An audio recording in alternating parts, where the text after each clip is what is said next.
할렐루야.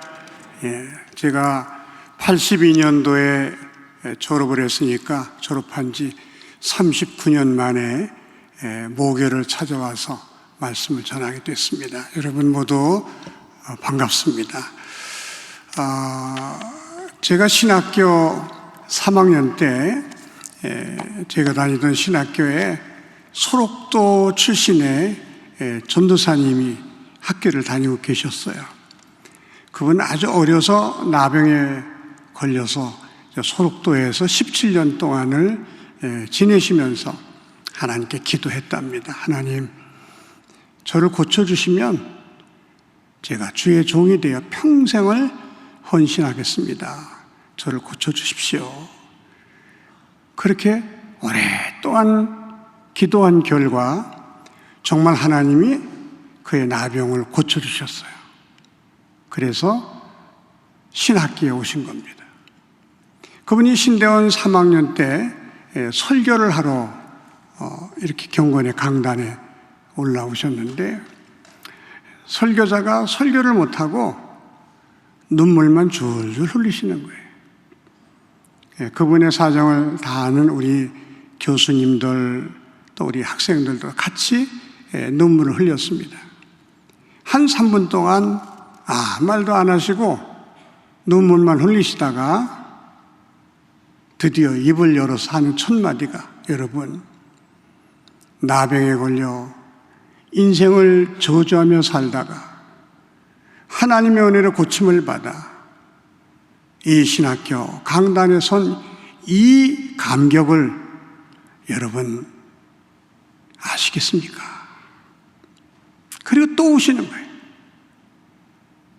계속 눈물 흘리시다가 그분이 마지막 설교의 결론을 이렇게 내리더라고요. 여러분, 이 나병에서 고침받은 은혜도 이렇게 감사해서 그야말로 눈물밖에 흐르는 것이 없는데, 죄의 병에서 고침받고 영원히 멸망받을 사람들이 하나님의 은혜로 구원받아 하나님의 자녀되고 천국을 소망 삼아 살게 됐으니 이보다 더 감사한 일이 어디 있겠습니까? 오늘 본문에도 아주 비슷한 이야기가 기록되어 있습니다. 예수님이 예루살렘으로 가시다가 어떤 동네에 들어가셨는데 아마 나병 환자들이 모여 사는 동네가 아닌가 그렇게 추측이 됩니다. 10명의 나병 환자들이 예수님을 멀리서 바라보면서 큰 소리로 부르짖습니다. 예수 선생님이여! 우리를 불쌍히 여겨주시옵소서.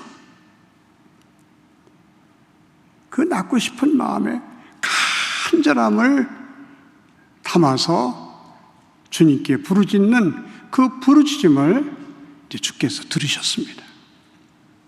그리고 그들에게 말씀하십니다. 가서 제사장에게 너희 몸을 보이라. 사실 나은 다음에 보이러 가는 거거든요. 나았다는 확인을 받기 위해서 제사장에게 찾아가는 것 아닙니까? 아직 낫지도 않았는데 제사장에게 너희 몸을 보이라. 이 나병 환자들에게 믿음이 있었던 것 같아요.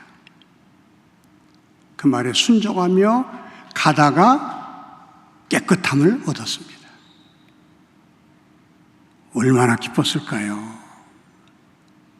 여러분, 나병을 앓고 있다, 그 나병에서 고침받았을 때 그들이 얼마나 기쁘고 감사하고 그 마음에 어떤 감정을 아마 표현할 길이 없었을 것입니다. 그저 방방 뛰면서 좋아하다가 빨리 제사장에게 확인받고 꿈에도 그리던 가족을 만나야지, 가족으로 돌아가야지. 그래서 그 사람들이 뛰다시피 제사장에게 갔다고 하는 것입니다. 근데 그 중에 한 명이 생각을 한 것입니다. 제사장에 갈 것이 아니라 고쳐주신 예수님께로 가자. 얼마나 감사한 분인가, 얼마나 고마운 분인가. 그분께 감사하는 것이 먼저지 누구에게 간단 말인가. 그리고는 이제 예수님께 돌아와서 예수님의 팔 앞에 꿇어 엎드려 예수님, 나병을 고쳐주셔서 감사합니다. 눈물로 감사를 드렸다고 하는 것입니다. 그때 예수님이 그 감사를 아주 기쁘게 받으시면서 10사람이 다 깨끗함을 받지 않았느냐. 그런데 그 나머지 9은 어디 있느냐. 엄청난 은혜를 받고도 감사할 줄 모르는 9사람에 대해서 섭섭한 마음을 표현하셨다고 하는 것입니다. 그리고 감사하기 위해 돌아온 그 사람에게 일어나 가라. 네 믿음이 너를 구원하였느니라. 더 큰 은혜를 베풀어 주셨습니다. 오늘 본문이 우리에게 주는 가장 중요한 메시지는 무엇이겠습니까? 하나님의 은혜를 받은 사람들은 반드시 감사할 줄 알아야 한다고 하는 것입니다. 10명의 나병 환자들이 얼마나 큰 은혜를 받았습니까? 나병이 어떤 병입니까? 나병만큼 비참한 병이 없어요. 일단 나병에 걸리면 격리되지 않습니까? 가족으로부터 격리되고, 직장으로부터 격리되고, 사회로부터 격리돼서 많은 사람과 떨어져 살아야 합니다. 심지어는 성전에도 들어갈 수가 없습니다. 나병에 걸리면 살이 점점 썩어져 들어가 손가락이 떨어져 나갑니다. 발가락이 떨어져 나갑니다. 코가 떨어져 나갑니다. 눈이 썩어 소경이 되고 마는 것입니다. 이 나병은 당시로서는 불치의 병이었고 하나님께 저주받은 사람이 갖게 되는 병이다. 그렇게 사람들이 생각했습니다.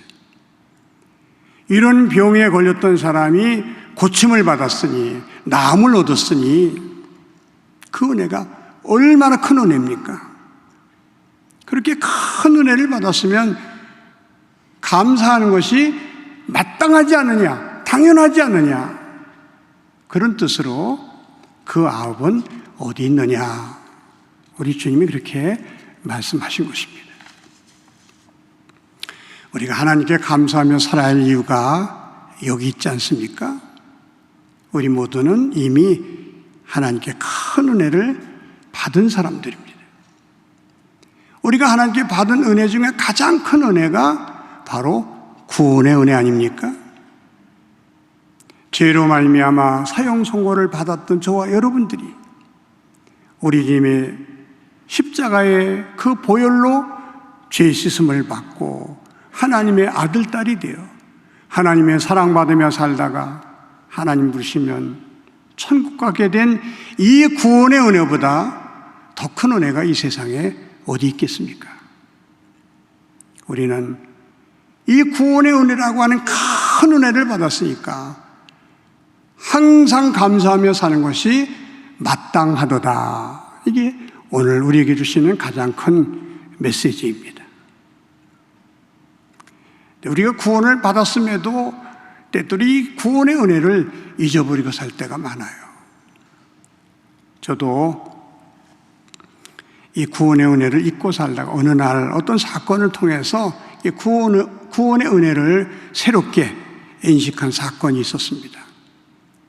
제가 자주 가는 그런 음식점 주인이 어느 날 아주 커다란 개집을 마련하고 거기다가 개 2마리를 기르는 것입니다.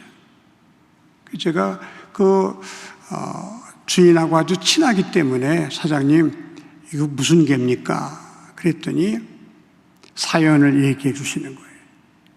저희가 어디를 가는데 왜 개를 이렇게 구워서 즙을 만드는 것을 여러분 개소주라고 하는 거 아시죠? 개 소주집에 이 개가 묶여져 있다는 거예요. 이제 곧 개 소주가 될 운명의 개입니다. 근데 보니까 이 개가 임신을 했더래요. 순간 이 개가 너무 불쌍하게 생각이 들었답니다. 저 한 마리 죽는 게 아니라 저 안에 새끼도 다 죽는데, 그래서 주인을 찾아가서 이 개를 저한테 좀 파시지 않겠습니까? 그랬더니 돈만 많이 주면 팔지요. 그래서 자기가 돈을 좀 많이 주고 그 개를 사왔답니다. 그랬더니 그 개가 보름도 안 돼서 새끼를 9마리를 낳았다는 거예요.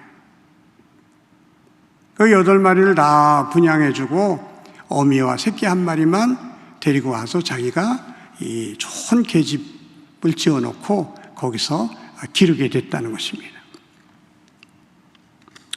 저는 그 음식점 사장님의 얘기를 들으면서, 이야, 내가 이 개처럼 구원을 받은 것이구나, 그걸 깨닫게 된 거예요. 이 개가 내일이면 개 소주가 될 운명의 그런 개였는데, 좋은 사람 만나서 목숨을 건졌을 뿐만 아니라 이 좋은 주인의 사랑을 받으면서 살아가는 모습이 우리가 하나님의 은혜로 구원받아 하나님의 사랑받으며 살아가는 모습과 너무나도 흡사하다고 생각이 들었기 때문입니다. 근데 여러분, 제가 그 개를 앞만 봐도 구원의 은혜에 감사하는 표정은 하나도 없어요.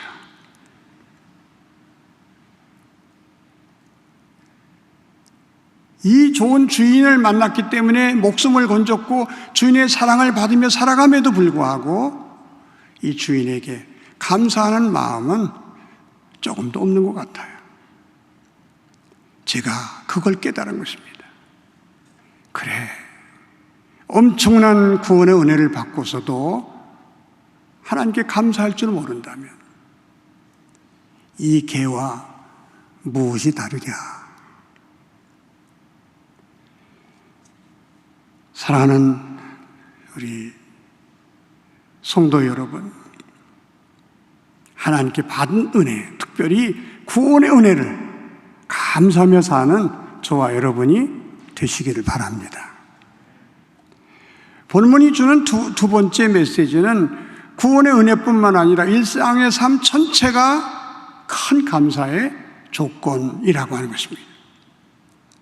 나병에 걸렸다가 나은 사람들이 감사하지 않았을 때 주님은 그 9은 어디 있느냐 하면서 섭섭해 하셨어요.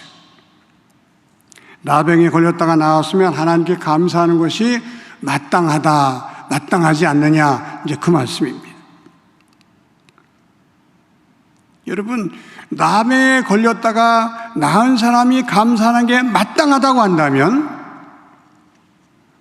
나병에 걸리지 않은 저와 여러분들은 얼마나 더 감사하며 살아야 하겠느냐, 그 말씀이죠.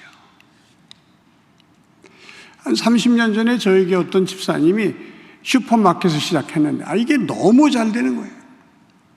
너무 잘 돼서 돈을 너무 잘 버니까 슬슬 주일을 빠지기 시작하는 겁니다.